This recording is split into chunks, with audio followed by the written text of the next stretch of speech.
Hello, I'm Jonathan Green. I'm the Director of Fitness to Practice at the General Dental Council. And I'm Matthew Hill. I'm Director of Strategy at the General Dental Council. Thank you for taking the time to watch the video. During the course of the video, we'll be explaining some of the current problems with dental regulation, the work we've done so far to fix them, some of the key themes of our regulatory reform work, and how you can get involved. And that's what shifting the balance, a better, fairer system of regulation is all about. So Matthew, what is the problem?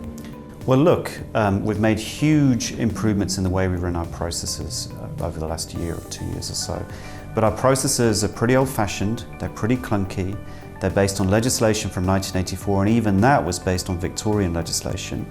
Now a lot has happened in the last 100 years in healthcare. There's a completely different relationship between healthcare professionals and patients, huge changes in technology.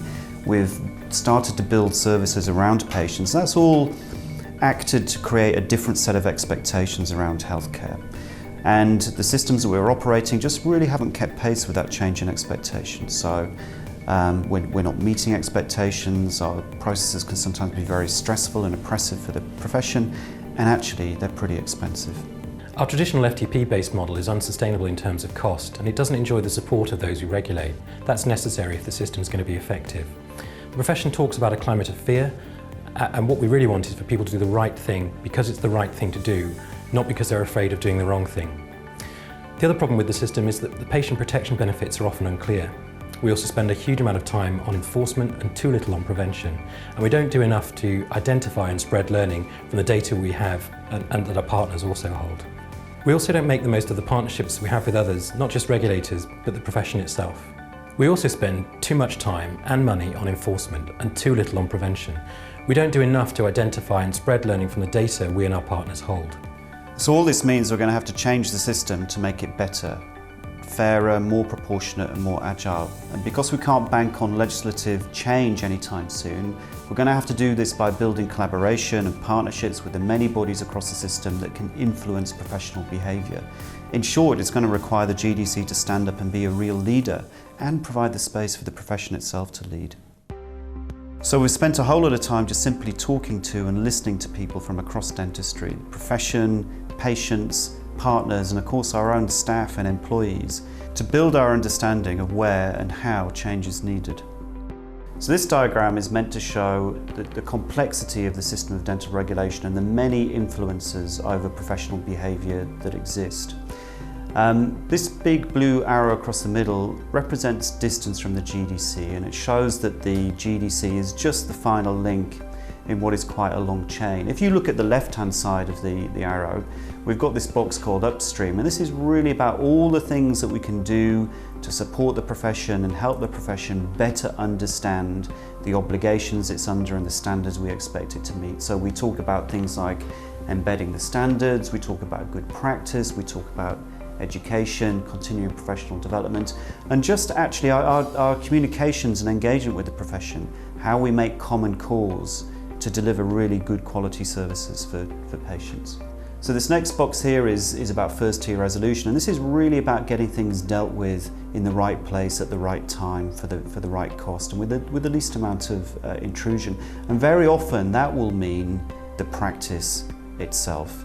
Sometimes it will mean local professional networks and peer support, but the idea is that we've got to join up to find ways to get things dealt with by the right tools and the right people.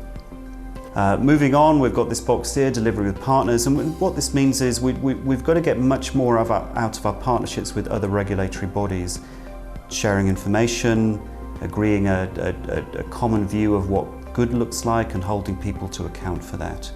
And then finally, at the end, this is the business end of the arrow. This is the GDC. This is where our very serious powers relating to fitness to practice come in. And this is, of course, where we hold all the levers. Much of what I've talked about so far has been about areas where the GDC either shares levers or where the levers are pulled by others. When we get to the GDC, of course, it's within our gift to change.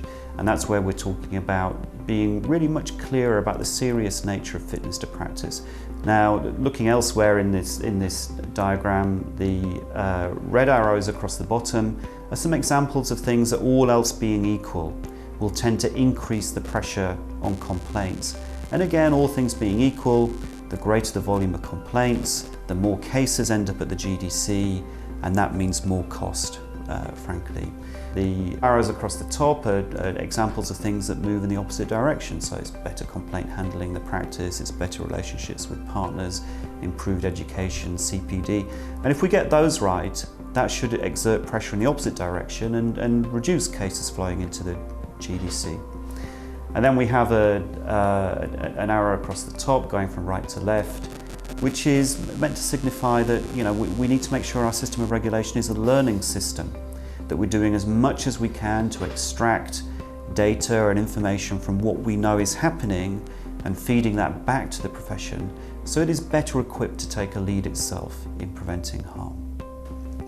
And of course, this is what shifting the balance is really all about. We'll be setting out our ideas in the 4 broad areas of moving upstream, first-tier resolution, working better with partners, and refocusing fitness to practice. So one of the big ideas is that the GDC needs to do more to prevent harm instead of relying on costly enforcement. So responding to harm is of course important, but almost by definition it's too late to ensure that patients are protected and that the public can have confidence in dentistry. So a big part of that will be changing our relationship with the profession. So we're looking for ways to embed our standards better and support the profession in delivering them. And of course we want to share learning from our fitness to practice processes with all dentists and DCPs. It's best for everyone if complaints are resolved in the most appropriate place, which is often in the local practice. We want to work with the profession and our partners to ensure that feedback is dealt with in the practice, to ensure that customer care issues are resolved within the practice, and that complaints are resolved as close to the practice as possible. Improving how we signpost patients will help, and we also want to explore ways to provide an independent complaints resolution service where complaints cannot be resolved within the practice. So working with partners, well, we want to work better with partners, both to prevent issues arising in the first place and handling them effectively when they do. And a good example of this is the NHS Concerns work that we've done, which we launched in 2016 after a successful pilot. This initiative sees the GDC taking complaints that it's aware of and passing them back to the local NHS body, which is better placed to deal with the complaint. And this way of working gives us the model for ensuring that complaints are handled by the most appropriate body. And the GDC is looking at ways this can be rolled out more widely. This means that the patient is not left high and dry and is helped by the body that is best placed to handle their complaint. What we've been talking about so far is really what happens before the issue arrives at the GDC. Making that better will involve building partnerships across the system because the GDC doesn't hold all the levers. But there is one part of the system where the law puts the GDC in control, and that's how we use our fitness to practice powers. FTP is important because it gives us access to tools to manage serious risk. But we need to make sure that we're only using those tools where they're the best ones for the job. Very often it will mean letting others, for example other regulators, the profession itself, use less intrusive mechanisms to deal with less serious risks. And to help make that work, we need to restate to ourselves and to others, the profession, patients and the public at large, that impaired fitness to practice means serious shortcomings in competence or conduct that puts individual patients at risk or seriously undermines public confidence in dentistry. Our job is to protect patients and to protect public confidence in dental services from serious risk. Anything short of that, and we need to let others do their job. And it's really important to recognise that the GDC can't do this alone. Firstly, we'd like your thoughts and ideas, and you can share these with us by responding to the consultation on our website.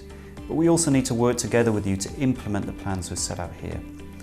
We'll continue involving you throughout the consultation and beyond, but in the meantime, if you've got any questions, you can email shiftingthebalance@gdc-uk.org. Thank you for watching the video. Thanks.